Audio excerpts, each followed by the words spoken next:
نحمدہ ونصلی علی رسول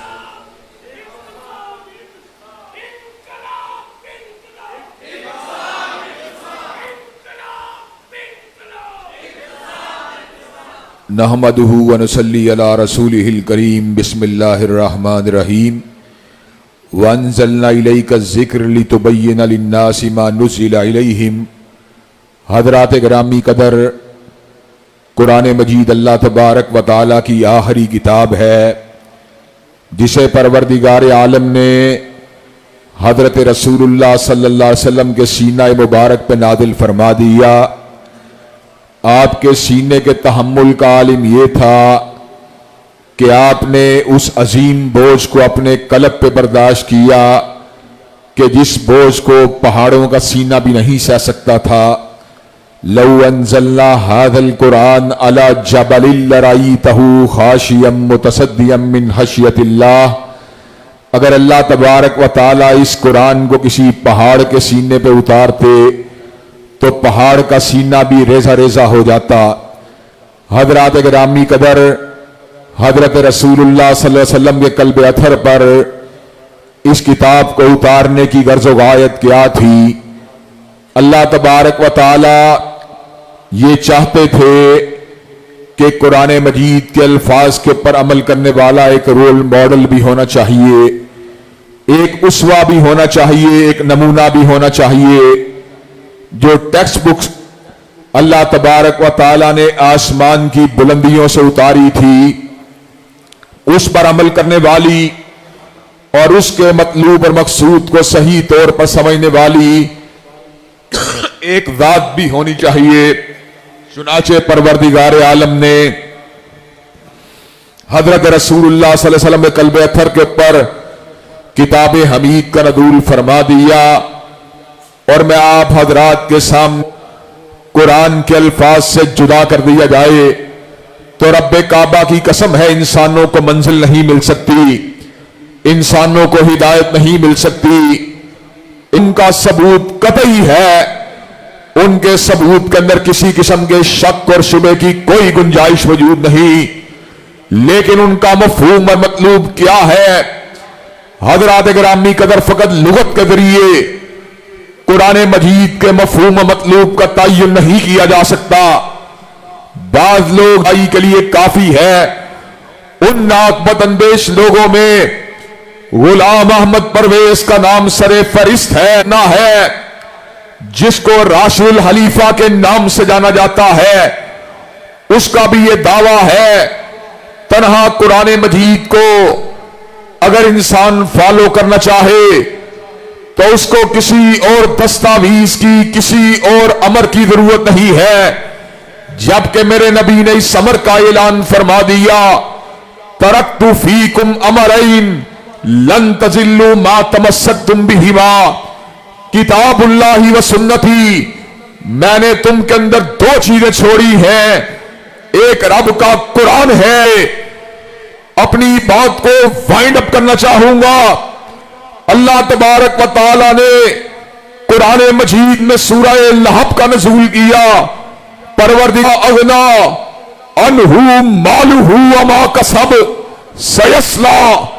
نارن ذات لہب وامرأتہ، نے ابو لہب کے ہاتھوں کے ٹوٹنے کا ذکر کیا، اس کے اوپر اپنی غصے اور اپنی ناراضگی کا ذکر کیا،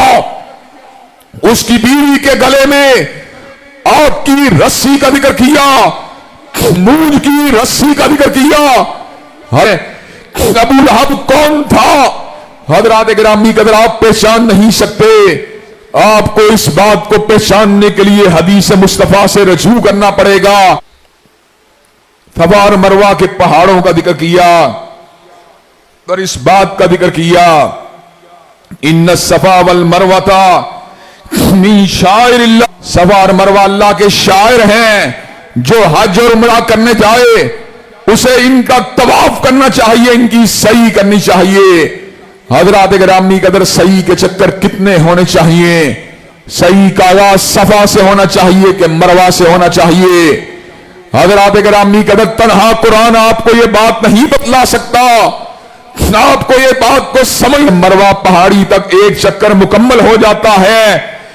آپ کو حدیث مصطفیٰ سے تمسک کو اختیار کرنے کی ضرورت ہے۔ حضرات گرامی قدر، اللہ تبارک و تعالیٰ نے قرآن مجید میں اس بات کا ذکر کیا، الحج اشہر معلومات، حج کے مہینے معلوم ہیں۔ حضرات گرامی قدر، ہمیں حدیث نے بتلایا ہے،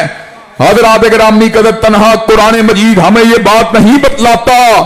حج کے مہینے کون کون سے ہیں۔ اللہ نے قرآن مجید میں اس بات کا ذکر کیا، حافظوا علی الصلوات والصلاۃ الوسطی، نمازوں کی حفاظت کیا کرو، خصوصاً نماز وسطی کی حفاظت کیا کرو۔ تنہا قرآن مجید سے یہ بات سمجھ میں نہیں آ سکتی، نماز وسطی سے مراد کون سی نماز ہے؟ ظہر کی نماز، عصر کی نماز، مغرب کی نماز، عشاء کی نماز، فجر کی نماز۔ اور میں یہاں تک یہ بات کہتا ہوں، اللہ نے نماز کو قائم کرنے کا حکم دیا، لیکن رب کعبہ کی قسم، تنہا قرآن مجید سے ہم فجر کی رکعتوں کا تعین نہیں کر سکتے، ظہر عصر کی رکعتوں کا تعین نہیں کر سکتے۔ ہمیں دین کے پر اپنی پیدائش کے دن کے سے لے کر اپنی موت کے دن تک قرآن مجید کے ساتھ سنت نبی شریف کو بھی پکڑنے کی ضرورت ہے۔ اور اللہ تعالیٰ ایک کی بات کی ہے، نہ تین کی بات کی ہے، ہم نے جب بھی بات کی ہے یا رب کے قرآن کی بات کی ہے یا کالی کملی کے والے کے فرمان کی بات کی ہے۔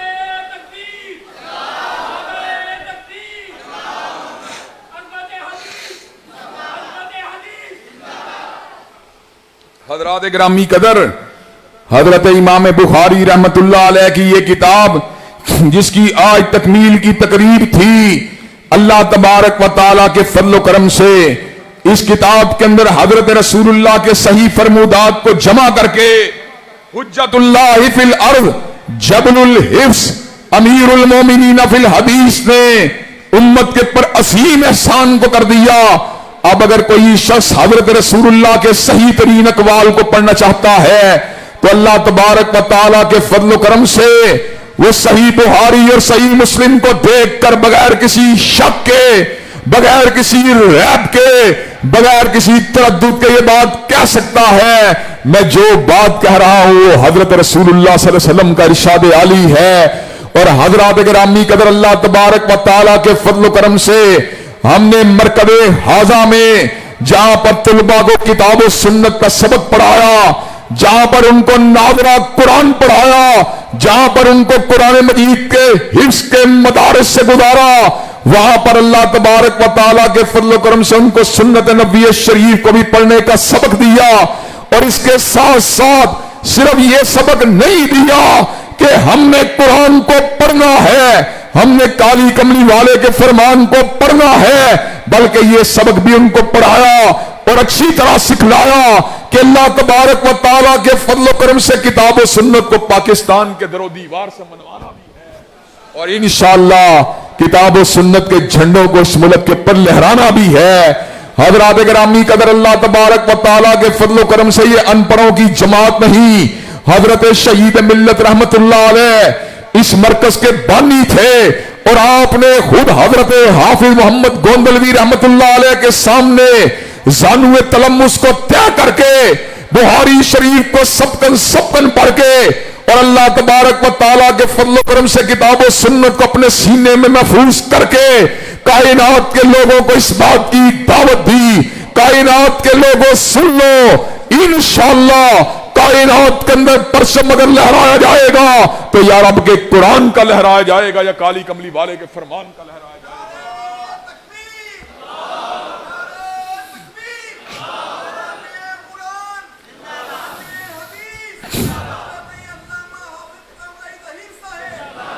حضرات گرامی قدر، اللہ تبارک و تعالیٰ کے فضل و کرم سے آج آپ لوگ بڑی تعداد میں یہاں پر جمع ہوئے ہیں۔ میں اپنے درد دل کو آپ حضرات کے سامنے رکھنا چاہتا ہوں، اور وہ درد دل کیا ہے؟ آپ مجھے یہ بات بتلائیے